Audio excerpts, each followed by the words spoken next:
পাহাড়ের বুকে অবস্থিত, ইতিহাস আর প্রাকৃতিক সৌন্দর্যে পরিপূর্ণ, হাজার বছরের পুরনো প্রাচীন মার্শাল আর্ট বিদ্যাপীঠ শাওলিন টেম্পল, যা চাইনিজ মার্শাল আর্ট তথা কুংফুর জন্মস্থান। শাওলিন কুংফু শুধু প্রাচীন মার্শাল আর্ট নয়, এটি একটি দর্শন ও জীবন ব্যবস্থা, শরীর ও মস্তিষ্ককে একই সঙ্গে গড়ে তোলার এক সুবিশাল চর্চা। প্রায় 1500 বছর পূর্বে আরম্ভ হয় এই মার্শাল আর্ট থেকে উৎপত্তি হয় ট্রেডিশনাল চাইনিজ কুংফুর বিভিন্ন ধারা। ধীরে ধীরে এই কুংফু চীন থেকে ছড়িয়ে পড়ে বিশ্বের বিভিন্ন প্রান্তে।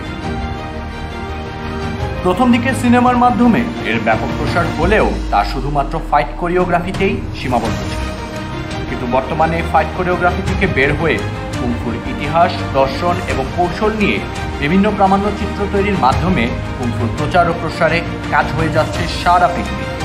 বাংলাদেশে কুংফু চর্চা দীর্ঘদিন যাবৎ প্রচলিত হলেও এর ইতিহাস ও দর্শন নিয়ে বাংলা ভাষায় নেই তেমন কোনো তথ্যচিত্র বা তথ্য উৎস। আর তাই বাংলা ভাষাভাষীদের জন্য এখন থেকে কুংফু মোশন ল্যাব নিয়ে আসবে সেই ইতিহাস, দর্শন এবং অ্যাকশন সম্পূর্ণ বাংলায়। আমন্ত্রণ রইল সাথে থাকার, আমাদের কুংফু যাত্রার সাথী হতে পারেন আপনিও। চলুন শুরু করা যাক কুংফু নিয়ে এক অনন্ত পথের যাত্রা।